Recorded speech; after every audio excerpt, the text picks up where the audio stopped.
말씀의 제목을 따라하겠습니다. 인간이란 무엇인가?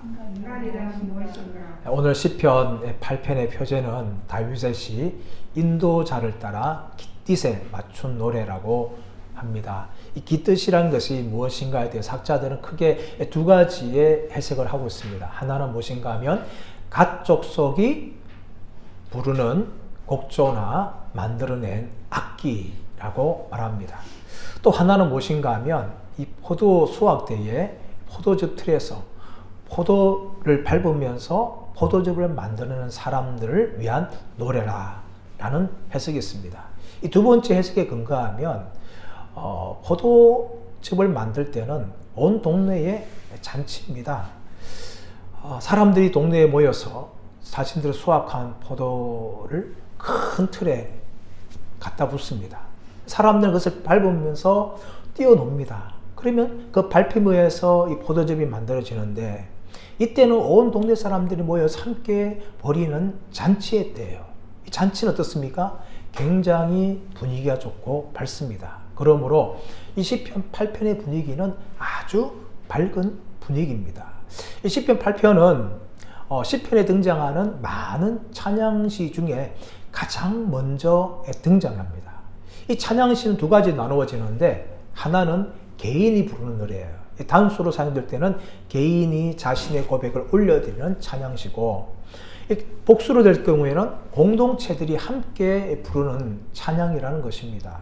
다윗은 이 찬양할 때 단지 개인의 고백만 하는 것이 아니라 복수로 사용함을 통해서 자신과 다른 백성들이 함께 하나님을 찬양할 수 있도록 그렇게 초청하고 있습니다. 다윗은 이 찬양을 통하여서 하나님의 창조주 되심을 찬양합니다. 하늘의 별들과 또 온 것들 보면서 다윗은 하나님을 찬양합니다. 그런데 하나님을 찬양하는 것은 아무나 하나님을 찬양하는 것이 아닙니다. 하나님을 믿지 않고서는, 하나님을 창조주로 인정하지 않고서는 하나님께서 만드신 자연 만물을 보면서 하나님을 결코 찬양하지 못합니다. 사람들은 등산을 좋아합니다. 산에 올라가죠. 등산에 올라가면 모든 사람들은 야호 하고 부르죠. 그 부른 후에 믿는 사람이나 안 믿는 사람은 달라지는 거예요. 야호라는 것은 소리를 부를 때에는 똑같이 야호를 하는데 그 후에 믿는 사람들은 주 하나님 지으신 모든 세계 하면서 하나님을 찬양하지 않습니까? 산 정상에 올라가서 그 아름다운 산이 쫙 펼쳐지는 걸 보면서 믿는 사람들은 하나님을 향한 이 찬양의 고백이 흘러나오면서 하나님의 창조주됨을 그렇게 노래합니다. 그런데 안 믿는 사람들 가운데는 겨우 유행가를 부른다든지 아니면 산 정상에서 힘들어가지고 담배 한 번 뽀끔 그렇게 피우는 거예요. 또 피우다가 내려오다가 또 뭐 막걸리집 들려가지고 막걸리 한 잔 먹고 파전 먹고 그렇게 돌아가는 거죠. 똑같은 자연 만물을 보았어요. 그러나 믿는 사람들은 이 하나님의 창조주됨을 보면서 하나님의 그 위대하심을 노래합니다. 그러나 하나님 믿지 않으면요, 아무리 아름다운 만물을 보더라도 하나님을 결코 찬양하거나 하나님을 인정하지 않는다는 것입니다. 1961년도에 인류 최초로 우주선을 띄운 소련에서 유리 가가린이라는 우주 비행사가 그 보스토크 1호를 타고 지구를 밖으로 빠져나갔죠. 그리고 지구 궤도를 몇 바퀴 돌다가 다시 지구로 귀향을 했는데요. 이 유리 가가린이 그렇게 자기가 지구 밖을 나간 후에 체험을 크게 두 가지를 남겼어요. 말을. 어떤 말을 남겼는가 하면 하나는 온 우주는 캄캄한데 지구는 푸르더라. 그렇게 말을 하였어요. 그리고 또 한 가지 무엇인가 하면 내가 우주에 가봤는데 하나님은 존재하지 않더라. 여러분, 그렇게 유리 가가린 공산주의자 입에서는 그렇게 푸르는 지구를 보면서 하나님의 창조되심을 인정하는 것이 아니고 하나님이 없다라고 말하는 거예요.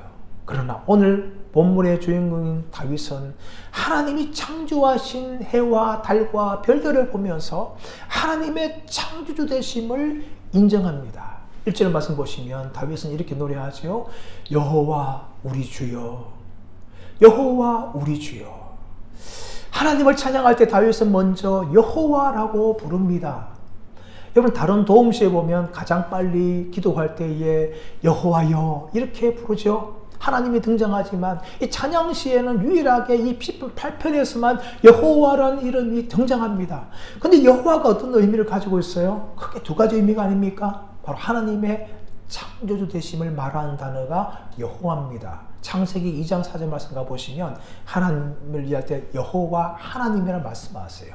여호와 하나님은 온 땅을 창조했다는 것을 성경은 이야기합니다. 그러므로 여호와라는 하나님의 이름은 창조주 하나님을 설명하는 단어예요.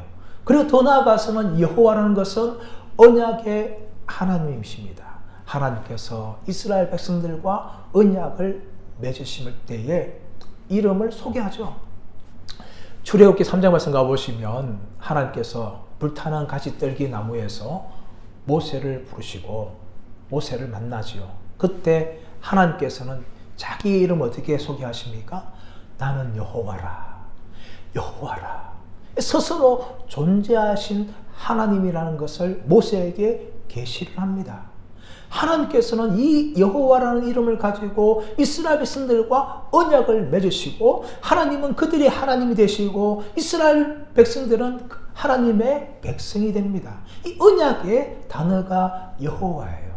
다윗은 이 하나님을 찬양할 때 창조주 하나님을 찬양하고 또 자기 백성들과 언약을 맺으시는 여호와 하나님을 이렇게 찬양을 합니다. 찬양을 하면서 여호와 우리 주여라고 부르죠. 여호와를 향하여서 주여라고 부릅니다. 주는 무슨 단어입니까? 아도나이로서 왕, 통치자, 주인이라는 의미를 가지고 있어요. 다윗은 하나님을 향하여서 여호와 나의 왕이여라고 부르는데 나의 주여라고 말하는 것이 아니라 어떻게 말합니까? 여호와 우리 주여라고 이야기하죠. 나의 주가 아니라 우리 주여라고 말합니다. 자신뿐만 아니라 모든 자신이 통치하는 이스라엘 백성들의 하나님이시며 왕이시라는 고백을 가지고 여호와 우리 주여라고 고백을 합니다. 그리고 더 나아가서 어떻게 이야기합니까? 주의 이름이 온 땅에 어찌 그리 아름다운지요. 주의 이름이 온 땅에 어찌 그리 아름다운지요. 이 1절의 노래는요, 다윗이 하나님에 대한 감격을 담고 있어요. 하나님을 향하여 찬양하면서 여호와 우리 주여 주의 이름이 온 땅에 어찌 그리 아름다운지요 라면서 하나님을 향하여 감격을 합니다. 하나님의 창조주 되심과 언약의 하나님이 되심과 하나님의 이름에 대해서 다윗은 감격하면서 하나님을 찬양합니다. 여러분 우리나라 국호가 뭡니까? 이름이 뭐죠? 대한민국이죠. 대한민국. 저는 사실 30이 되기 전까지만 우리나라 싫었어요. 이 좁은 땅덩어리에 얼마나 시끄럽습니까? 정치인들은 맨날 양쪽 나눠가지고 치고받고 싸우고 빈부의 격차는 점점 심해지고 동서로 또 나누어서 싸우고 이런 걸 보면서 참 우리나라 싫더라고요. 아 정말 우리나라 떠나고 싶다. 우리나라 싫다. 근데 이 대한민국이라는 단어에 대해서 제가 감격한 때가 있어요. 그때 언젠가 하면 2002년도 우리나라에서 월드컵을 할 때예요. 우리나라 그때 4강까지 올라가지 않았습니까? 그것 때문에 제가 감격한 것이 아니고 국민들이 모여서 함께 응원할 때에 대한민국 하면 착착착착착 그냥 월드컵 경기장만 그런 것이 아니라 서울시청 앞에서 또 전국 도시에서 역 앞에서 온 국민들이 그 대한민국을 외치는 거 보면서 제 마음이 그때 다른 마음이 들더라고요. 우리나라도 소망이 있는 나라구나. 이렇게 맨날 싸우고 하는 것이 아니라 하나가 될 수 있는 나라구나 하는 이 대한민국에 대한 이 감격이 이름에 대한 감격이 저한테 생기기 시작했어요. 우리는 연애할 때요. 연애하는 상대방의 이름만 들을 때 얼마나 가슴이 뜁니까? 감격하지 않습니까? 특히 걔가 나 좋아해. 이런 말 들으면 가슴이 벌렁벌렁합니다. 또 연애하고 결혼 초기에도 마찬가지예요. 이렇게 서로가 사귈 때 상대방의 이름만 딱 생각해도 얼마나 가슴이 뛰는지 몰라요. 이름에 대해 감격하죠.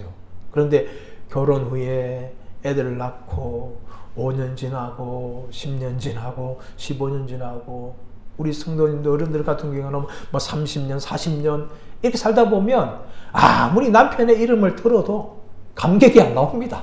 심장이 안 뛰어요. 심장이 뛰면 비정상입니다. 비정상. 안 뛰어요. 안 뛰어.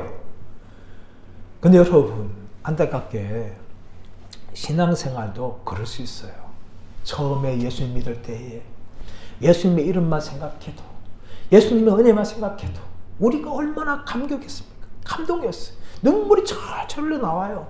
그런데 처음 믿었던 그 감격이 지나고 1년 지나고 2년 지나고 5년 지나고 20년 지나고 30년 지나면은 이상하게 예수님의 이름 들어도, 하나님의 이름 들어도 감격이 사라지고 있어요, 여러분. 이거는 정상이 아니라 비정상인 거예요. 비정상. 비정상이에요. 그런데 우리는 어떻습니까? 그 비정상에 만족하면서 신앙생활을 하고 있는 거예요. 사랑 여러분, 저는 우리 마음 가운데, 우리 영혼 가운데 하나님에 대한 이 감격들이 회복되기를 원합니다. 다윗은 지금 그런 감격 가지고 하나님 찬양하고 있어요. 여호와 우리 주여, 주의 이름이 온 땅에 어찌 그리 아름다운지요 하면서 하나님을 향한 감격하는 이 고백을 올려드립니다. 우리는 기도할 때에, 우리는 예배드릴 때에 하나님을 향한 이런 감격들이 우리 안에 충만해지기를 축복합니다. 그런 감격을 가지고 하나님을 향해 기도하시고, 그런 감격을 가지고 하나님을 향해 예배하시는 저와 여러분들 되시기를 간절히 바랍니다. 그런데 여러분, 2절에서 다윗은 무엇을 고백합니까?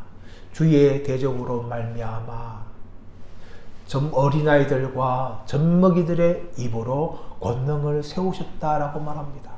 하나님은 창조주 하나님인데 하나님께 대적이 있다는 거예요. 그래서 다윗은 주의 대적이 있다고 이야기합니다. 이들은 어떤 사람들입니까? 하나님의 창조주 되심을 인정하지 않는 거예요. 여호와 하나님을 인정하지 않습니다. 하나님의 존재를 인정하지 않고 하나님 안에 끊임없이 반역하며 살아가는 사람들이 바로 주의 대적들입니다. 그런데 다윗은 주의 대적으로 말미암아 어린이들과 젖먹이들의 입으로 권능을 세우셨다라고 말해요. 이 표현이 무슨 말인가 하면, 대적들이 있는데 그들을 물리치는데 하나님은 그보다 더 강한 사람들을 불러서 그들을 이기시는 것이 아니라 연약하디 연약한 어린아이들과 젖먹이 아기들을 통해서 그들을 완전히 무너뜨리시고 하나님의 하나님 되심을 높이시는 것이 이 2절 말씀이에요, 여러분. 하나님께서는요, 고린도전서 1장 27절에서 구원받은 우리들을 어떻게 표현하십니까? 하나님께서는 미리는 자들을 통하여서 지혜인 자들을 부끄럽게 하시고, 하나님께서는 약한 자를 통하여 강한 자들을 부끄럽게 하신다라고 말합니다. 이것이 하나님의 원리예요. 하나님의 원리. 하나님은 강한 자를 무너뜨리기 위해서 더 강한 자를 부르시는 것이 아니라, 하나님은 약한 자를 통해서 그 강한 자를 무너뜨리는 통해서 그들을 부끄럽게 만드시는 그런 하나님이라고 다윗은 고백하고 있습니다. 여러분, 이 고백을요, 예수님께서 나중에 사용하시는데, 마태복음 21장 말씀 가보시면 예수님께서 예루살렘 성에 입성을 합니다. 그때 군중들이 호산나 다윗의 자손이여 하면서 예수님을 찬양하죠. 찬양한 후에 예수님께서 성전에 들어가시는데, 이 성전이 장사꾼들, 돈 바꾸는 사람들로 인해서 소란케 돼요. 예수님께서 그들을 다 내쫓으신 후에 어린아이들이 예수님을 또 찬양합니다. 호산나 다윗의 자손이요. 이렇게 찬양할 때에 이 대제장들과 또 종교의 서기관들이 분노합니다. 그때 예수님께서 분노하는 그들을 향하여서, 그렇다, 어린아이들과 젖먹이자들의 입을 통하여 참배한다고 해서 너희가 읽지 못하였느냐 하면서 이 시편 말씀을 인용하면서 어린아이들과 젖먹이들이 예수님을 찬양토록 그렇게 허용하셨어요. 여러분, 우리가 신앙생활 하다 보면 때로는 우리 어른들이 어린아이들 때문에 부끄러울 때가 있어요. 또 부모님들이 자녀들 때문에 부끄러울 때가 있어요. 오히려 배울 때가 있어요, 믿음을. 제가 서울에서 부교육자 사역할 때에 젊은 부부팀을 제가 맡은 적이 있습니다. 근데 어떤 제 젊은 부부팀 중에 자매가 자기 딸 통해서 이야기하다가 자기 딸한테 어쩌면 신앙의 꾸지람을 들은 그런 이야기를 하는 거예요. 이 자매는 운전을 안 했습니다. 그래서 딸이 어느 날 묻어요. 엄마, 다른 사람도 운전하는데 엄마는 왜 운전을 안 해요? 그러니까 그 자매가 말하죠. 엄마는 운전하는 게 두렵고 무서워. 그래서 운전하지 않는 거야. 그렇게 이야기했어요. 그러자 그 딸이, 엄마는 하나님 안 믿어? 하나님이 계시는데 왜 두려워해? 그 말 딱 듣고 이 자매가 충격을 받은 거예요. 하나님이 계시는데 내가 왜 두려워하냐? 하나님께서는 그 어린아이의 입을 통하여서, 딸의 입을 통하여서 그 엄마의 신앙을 깨우치게 하시는 거예요. 여러분, 역사도 마찬가지입니다. 역사를 보십시오. 하나님께서는 나약한 자들을 통하여서 크고 위대한 나라들을 무너뜨리는 그런 일을 하십니다. 특별히 여러분, 로마 제국이 어떻게 무너졌습니까? 로마 제국이 정말 약하디 약한 기독교에 의해서 복음화되었어요.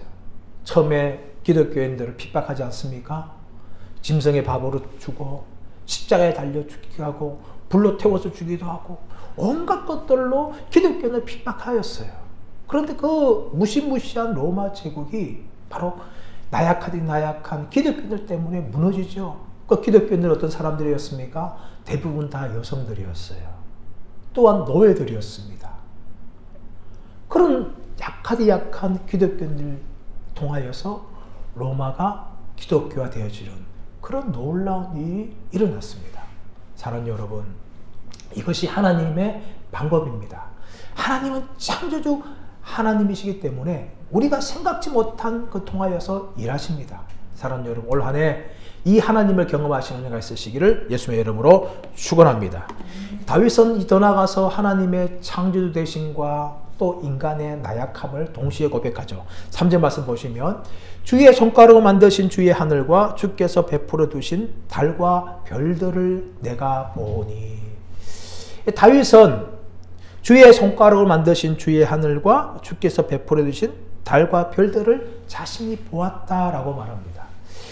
다윗은 이 하늘에 있는 또 태나 달이나 별이나 이것들이 주의 손가락으로 만들어졌다고 이야기해요. 마치 예술가가 자신의 작품을 만들 때에, 그림을 그리고 조각을 할 때에 손가락으로 하는 것처럼 하나님께서 하나님의 손가락으로 하늘을 만드시고 해와 달과 별들을 하나님이 만드셨다고 이야기합니다.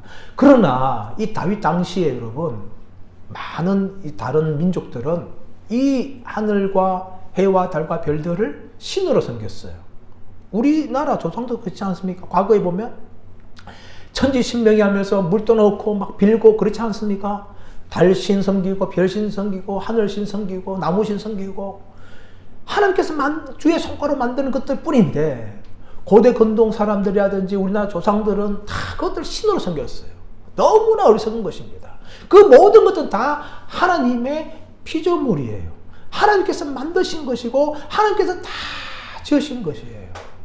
그 하늘과 해와 달과 별들을 보았다는 거죠. 어린 시절에 한 40년 전이죠 벌써. 어린 시절에 여름 되게 되면 집에 대청 마루가 있었어요. 그 마루를 딱 펴놓고 밤에 하늘을 쳐다봅니다. 와, 그때는 얼마나 별이 초롱초롱한지, 얼마나 하늘에서 별이 쏟아질 것처럼 느껴지는지. 지금은 하늘 쳐다봐도 별 보이지 않습니다. 그런 별 보지 못해. 우리 어른들은 어릴 때 많이 보았을 거예요. 예? 밤에 길을 걷다 보면 하늘 쳐다보면 얼마나 별이 쏟아질 만큼 그렇게 별이 아름답게 반짝였습니까? 저 어린 시절에도 마루에서 누워가지고 하늘 쳐다보면 정말 별이 쏟아질 것 같은 그런 걸 느꼈어요. 근데 그 아름다운 별들 모두가 다 뭡니까? 하나님께서 손가락으로 지으신 창조물에 불과한 것이고 하나님께서는 그 모든 것을 지으신 창조주 하나님이란 것을 다윗이 믿고 인정하는 것입니다. 아이작 뉴턴 있습니다. 이 사람은 만유인의 법칙을 발견한 사람이죠. 근데 이 아이작 뉴턴은 굉장히 독실한 기독교인들이었어요. 기독교인이고 하나님의 창조를 인정한 과학자였습니다. 그런데 그 친구 중에서 안 믿는 사람이 있었어요. 무신론자고 하나님이 창조하신 것이 아니라 우연히 생긴 것이라고 그렇게 생각하고 믿었던 과학자가 있었어요. 뉴턴은 그 친구를 전도하기 위해서 어느 날 잘 만드는 사람한테 태양계 모형을 부탁했어요. 태양계 중심으로 하고 이렇게 원을 만들면서 수성, 금성, 지구, 화성, 목성, 토성, 천왕성, 해왕성, 명왕성 이 돌아가는 태양을 중심으로 돌아가는 모형을 만들었어요. 어느 날 친구가 뉴턴 집에 방문합니다. 그 모형을 보면서 신기하게 생각하고 모형을 탁 돌렸어요. 돌리니까 이 태양을 중심으로 해서 이 태양계에 있는 별들이 태양을 중심으로 각기 다른 속도로 빙빙 도는 거예요.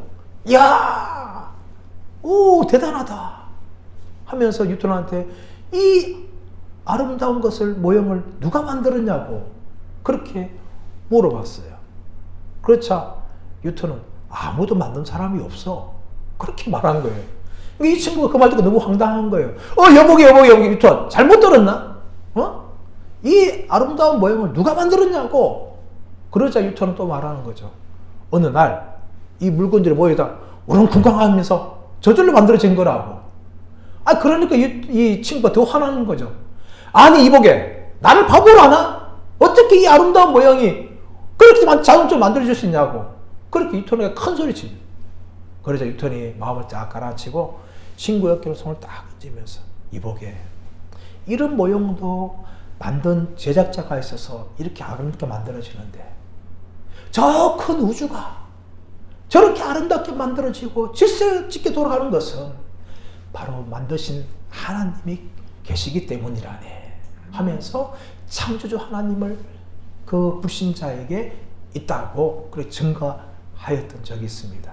사랑 여러분, 우리가 믿는 하나님은 어떤 분이십니까?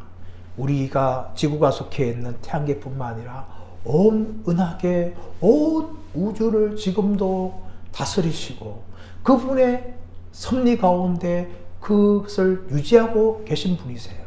그것이 바로 창조주 하나님인데 어리석게도 인간들은요, 이 창조주 하나님을 인정하지 못합니다. 그러나 다윗은 지금 무엇을 고백합니까? 여호와 우리 주여, 주의 이름이 온 땅에 어찌 아름다운지요 라고 찬양하면서 하나님의 창조주 되심을 노래하며 찬양하고 있습니다. 그러면서 그 창조주 하나님에 비해서 우리 인간들이 얼마나 보잘것없는 존재인지 4절 말씀에서 이야기하죠. 4절이 어떻게 이야기합니까? 사람이 무엇이간데 주께서 저를 생각하시며 인자가 무엇이기에 저를 돌보시나이까? 라고 말하고 있습니다. 여러분, 다윗은 창조주 하나님에 비해서 우리 인간이 얼마나 보잘것없는지를 말하기 위해서 인간에 대해서 두 단어를 사용하죠. 하나 단어는 무엇입니까? 사람이라는 단어고 또 하나 단어는 인자라는 단어예요. 근데 이 사람이라는 단어는 히브리어로 에노시입니다. 이 에노시라는 것은 죽을 수밖에 없는 나약한 존재를 의미하는 단어예요. 그리고 인자에 해당하는 단어는 아담. 아담이 뭡니까? 미천한 티끌 같은 흙으로 만들어진 존재. 이 두 단어를 창조주 하나님과 비교하는 거예요. 하나님은 온 우주를 만드신 창조주 하나님이신데 우리 인간들은 죽을 수밖에 없는 나약한 존재인 에노시며 그리고 흙으로 티끌 같은 흙으로 만들어진 보잘것없는 사람에 불과합니다. 라고 이야기합니다. 여러분, 이것이 인간의 현재의 모습이에요. 이런 인간의 모습이지만 사람들 얼마나 잘난 체한지 모릅니다. 인간을 향하여서 스스로 만물의 영장이다, 인간이 최고다 하면서 하나님도 인정하지 않는 것이 인간의 교만이 아닙니까? 그런 교만에 비해서 다윗은 우리 인간들이 얼마나 보잘것없고 나약한 존재인지를 설명하기 위해서 에노시라는 단어를 사용하고 아담이라는 단어를 사용하면서 인간이 얼마나 나약하고 보잘것없는 존재인지 창조주 하나님과 비교하면서 노래하는데, 그런데 하나님께서는 어떻습니까? 하나님께서는 저를 생각하시고 저를 돌보시는 분이다. 생각한다는 것은 히브리 단어 자카르, 기억해 준다라는 의미죠. 돌보신다는 것은 파카드, 보살핀다는 의미예요. 다윗은 이 두 단어를 사용하면서 하나님이 자신의 인생을 얼마나 생각해 주셨는지, 얼마나 돌보아 주셨는지를 고백하는 것이죠. 다윗은 어떤 사람이었습니까? 다윗은 겨우 목동이었어요. 그 당시에 목자는 정말 천하디천한 직업이었어요. 아무도 인정하지 않는 직업이었는데 그 중에도 다윗은 목동을 하면서 형제들 중에 맨 막내였어요. 사무엘이 기름 부을 때에도 그 현장에 가지 못할 만큼 천하디천한 그런 아들이었어요. 근데 그 아들인 다윗을 하나님께서 사무엘 통해서 기름 부어주시고 이스라엘의 가장 위대한 왕으로 삼아주시고 자신을 높아주신 것에 대해서 하나님이 얼마나 저를 생각해 주셨는지 그 하나님 은혜가 놀랍습니다 라고 그 하나님을 찬양합니다. 그리고 더 나아가서는 그를 돌보아줬다 말하지요. 여러분 다윗의 인생에 얼마나 고비가 많았습니까? 위기가 많았습니까? 사자와 곰과 싸울 때도 하나님께서 그 사자와 곰의 발톱에서 다윗을 보호해 주셨고 골리앗과의 싸움에서도 골리앗의 창으로부터 다윗을 보호해 주셨고 사울이 13년 동안 다윗을 죽이려고 쫓아다닐 때에도 사울의 군대로부터도 하나님께서 보호해 주셨고 다시 왕이 되어서 수많은 전쟁을 치르고 또 반란과 어려움을 겪을 때에도 하나님이 끝까지 다윗을 돌보아 주셨다는 것을 다윗은 말하고 있죠. 그래서 하나님을 향하여서 사람이 무엇이간데 그를 생각하시며 인자가 무엇이간데 그를 돌보시나이까 라고 찬양합니다. 근데 여러분 이 고백과 찬양은요 다윗만이 아니라 우리 입에서도 나와야 될 찬양과 고백인 줄 믿습니다. 우리는 마땅히 영원한 지옥에서 멸망당해야 될 존재인데 우리를 지옥구덩이에서 건져주시고 하나님의 자녀를 삼으셨고 또 지금까지 걸어올 때의 수많은 위기 가운데서도 함께해 주시고 돌보아 주셨습니다. 그러므로 이 다윗의 고백은 다윗만의 고백이 아니라 저와 여러분의 평생의 고백이 되어야 될 줄 믿습니다. 하나님께서 저를 생각하시며 하나님께서 저를 돌보십니다 라고 우리는 하나님을 향하여 날마다 고백해야 될 줄 믿습니다. 이렇게 나약한 인간인데 그러나 다윗은 이렇게 나약한 인간이 하나님께서 얼마나 우리 인간들을 높여주셨는지를 말합니다. 5절 말씀 보십시오 여러분. 5절 말씀 어떻게 되어 있습니까? 그를 하나님보다 조금 못하게 하시고 영화와 종기로 간을 씌우셨나이다. 그를 하나님보다 조금 못하게 하시고 이 하나님이라는 단어가 히브리 단어 엘로힘이라는 단어입니다. 이 단어는 하나님을 번역할 수도 있고 또 하늘에 속한 천사들로도 번역할 수 있어요. 그래서 영어 다른 성경 보면 이 천사라고 또 번역한 곳이 있어요. 근데 여러분 저는 이 시편 8편의 번역 중에 이 두 가지 번역 중에 하나님보다 못하게 하시고 라는 정말 잘된 번역을 생각해요. 왜냐 그렇습니까? 창세기 1장 말씀 가보시면 하나님 인간을 창조하시는데 몇 가지 특징이 있어요. 크게 두 가지 있는데 하나는 무엇인가 하면 하나님께서 다른 만물들을 창조할 때에 이 삼일체 하나님께서 회의하는 내용이 나오고 있지 않아요. 그런데 인간을 창조할 때는 이 삼위 하나님께서 서로 회의를 합니다. 우리가 하면서 하나님께서 회의하는 장면이 나와요. 그리고 더 나아가서 두 번째는 뭔가 하면 하나님 인간을 창조하는데 하나님의 형상대로 인간을 만든다는 것입니다. 이것이 인간을 창조하는데 정말 똑똑한데 이 하나님의 형상대로 창조함을 통하여서 하나님을 닮은 존재가 되었습니다. 그러므로 우리 인간은 하나님을 닮았지만 피조물이기 때문에 하나님보다 조금 못한 존재가 되었어요. 근데 이런 존재로 있는데 하나님께서 어떻게 합니까? 영화와 종기로 간을 씌우셨다라고 말합니다. 여러분 인간 창조는요 하나님이 창조하신 창조의 역사 중에 가장 위대한 장면입니다. 6일째 맨 마중에 바로 인간을 창조하고 하나님이 창조를 마치죠. 그러니까 인간 창조는요 이 하나님의 창조의 크라운 왕관이에요. 인간을 창조하는 것은 하나님께서 마지막으로 가장 위대한 일을 행하시는 것이죠. 그 앞에는 해도 창조하시고 바다도 창조하시고 또 하늘의 새와 또 뭐 꽃들과 모든 동물들 다 창조합니다. 그러나 인간의 창조는 하나님께서 마지막으로 하시면서 영화와 종기로 간을 씌우시죠. 하나님보다 조금 못하게 만드시만 하나님의 형상으로 창조하십니다. 그래서 아무리 꽃이 아름다울지라도 인간의 영광과는 비교할 수가 없어요. 또 밤하늘의 별이 얼마나 반짝반짝 그린다 할지라도 인간의 영광과는 비교할 수 없어요. 왜냐하면 하나님께서 인간을 창조하심을 통하여 영어와 종기로 관을 씌웠기 때문입니다. 그리고 더 나아가서 6절 이하의 말씀 가보시면 하나님께서 인간에게 왕의 권세를 주십니다. 6절 말씀 보세요. 주의 손으로 만드신 것을 다스리게 하시고 만물을 그의 발 아래 두셨나이다. 이 다스리고 발 아래 두었다는 것은 왕에게 해당하는 것입니다. 왕의 통치를 말해요. 하나님께서 온 만물들 창조하는데 그 다스리는 걸 누구한테 맡겼다고요? 인간에게 맡기신 거예요. 하나님이 진정한 왕이지만 이 진정한 왕을 대신할 인간, 세상의 왕을 바로 인간으로 세워줬다는 거예요. 인간이 모든 만물을 다스리게 하고 인간이 발 아래 것을 두었다는 것입니다. 다시 말하면 인간은 진정한 왕이신 하나님의 이 땅의 대리왕이었어요. 그것을 통해서 어떻게 드러납니까? 바로 아담이 동물들의 이름을 정해주는 걸 나와죠. 정해주는 거. 코끼리가 오죠?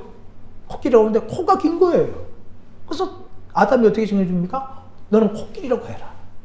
기린이 와요. 기린이 오는데 목이 길어요. 너는 기린이라고 해라. 사자가 와요. 사자가 오는데 사납게 보이는 거예요. 야, 넌 사나우니까 사자다. 그렇게 부르는 거예요. 악어가 와요. 악어를 보니까 참 악하게 생겼어요. 그래서 넌 악어다. 그렇게 이름 정해주는 거예요. 이름을 정해준다는 의미는 뭔가 하면은 내가 너를 지배하고 있다. 내가 너의 왕이다 의미를 가지고 있어요. 아기를 낳는데 부모님, 할아버지는 뭔가요? 그 아기에 대해서 내가 너의 아버지야, 엄마야. 그런 의미를 가지고 있는 거예요. 그러므로 아담은 하나님 맡기신 그 통치권을 가지고 동물들의 이름을 정해줬고 동물들을 다스릴 권한이 이 아담에게 주어진 거예요. 그런데 이 아담의 권세가 하나님 말씀의 불순종함을 통하여서 상실되었습니다. 더 이상 아담은 이 땅의 대리왕이 되지 못하였어요. 그리고 그가 지배하는 모든 것들은 아담을 향하여 반역을 일으키죠, 여러분. 아담이 범죄하기 전에는 땅도 나무도 그냥 열매를 맺었어요. 그런데 아담이 범죄한 후에 어떻게 됩니까? 아담이 땀을 흘려야지만 겨우 자신이 먹을 수 있는 곡식과 열매를 얻게 되는 거죠. 아담이 범죄하기 전에는 사나운 사자도요, 마치 새끼 고양이처럼 또 개처럼 아담 앞에서 재롱 피우고 그랬는데 이제는 사람을 잡아먹는 맹수로 변하고 말았습니다. 이 모든 것들이 무엇입니까? 아담이 통치권을 잃었기 때문이에요. 하나님의 형상도 깨어져 버립니다. 그리고 인간은 마귀의 종노릇하는 존재로 전락하게 되고 말아요. 하나님께서 이 땅에 왕으로 삼아주셨는데 그 왕의 자리를 완전히 상실해버리고 이제는 왕이 아니라 마귀의 종과 노예로 인간이 전락하고 맙니다. 그러나 여러분, 이 왕의 통치를 회복하기 위해서 바로 우리 예수님께서 오셨습니다. 하늘 영광을 버리셨어요.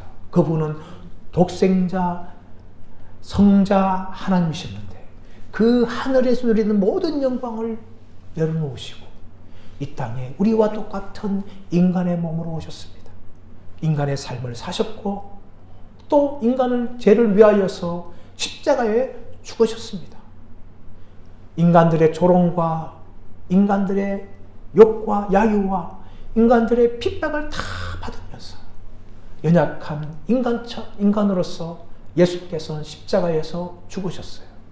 그러나 예수님께서는 3일 만에 부활하시고 또한 40일 동안 이 땅에 계시다가 40일 만에 승천하셨어요. 그 승천하심을 통하여서 하나님의 보좌 우편에 앉으시고 하나님께서 하나님께로 가졌던 그 모든 영광을 그 자리에서 지금도 누리고 계십니다. 그런데 여러분, 예수님을 믿는 자들에게 무엇이 회복되는가 하면 바로 왕의 권세가 회복되는 거예요. 아담이 잃어버렸던 그 왕의 권세가 예수님 믿는 자들에게 온전히 회복되는 것을 보여줍니다. 예수님은 그것을 위해서 이 땅에 오신 거예요. 인간이 죄로 말미암아 영원히 죽어야 될 존재가 아니라 하나님이 하늘 형상대로 만들어주시고 이 땅에 왕으로 삼아주신 그 왕의 권세를 회복시키기 위해서 예수님이 이 땅에 오셨고 우리 죄를 위해서 죽으신 것입니다. 그 예수님을 믿는 바로 사람들에게 이 왕의 권세가 회복되어지죠. 요한계시록 20장 6절 말씀 가보시면 천년왕국에 설명하고 있는데 바로 우리 인간들이 하나님과 그리스도의 제사장이 되어서 그리스도와 함께 세세토록 왕노릇 한다라고 말합니다. 그뿐만 아니라 요한계시록 22장 5절에서는 새하늘과 새 땅이 이루어지는데 우리 인간들이 그 새하늘과 새 땅에서 세세토록 왕노릇 한다라고 성경은 말하고 있어요. 그리고 성경은 우리 인간들이 하나님의 형상대로 지음받았고 또 이 땅에 왕이었지만 이제는 죄로 말미암아 그것을 잃어버렸고 예수님의 십자가의 죽음과 부활과 승천을 통하여서 그 모든 것을 회복시켜 주시고 예수님을 구원자로 받아들인 자마다 예수님과 함께 세세토록 왕노릇하게 된다는 것을 성경을 통하여서 보여주는 것입니다. 이것이 바로 인간의 존재예요. 그러므로 우리는 우리가 살아갈 때마다 하나님께 어떻게 해야 됩니까? 8절 말씀 결론을 볼까요? 여호와 우리 주여 주의 이름이 온 땅에 어찌 그리 아름다운지요. 저는 이것이 우리 인생의 평생의 고백이 되기 원하고 마지막 순간에도 고백이 되기를 원합니다. 여호와 우리 주여 주의 이름이 어찌 그리 아름다운지요. 하나님은 나의 아버지시며 나의 구원자십니다.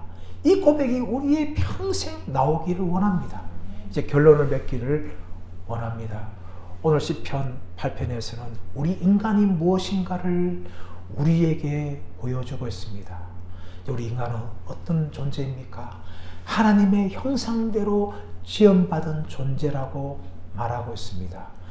또한 하나님께서 영화와 종기로 간시웠다고 말해요.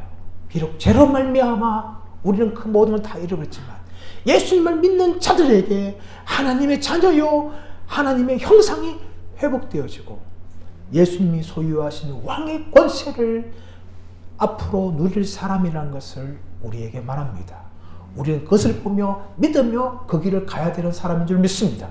그리고 우리의 평생에 하나님께서 얼마나 나를 생각하시며 나를 돌보아 주신다는 것을 기억하면서 어떤 일이 발생한다 할지라도 우리를 사랑하신 그 하나님을 붙잡고 평생을 찬양하면서 믿음으로 걸어가시는 저와 여러분들 되시기를 예수님의 이름으로 축원합니다.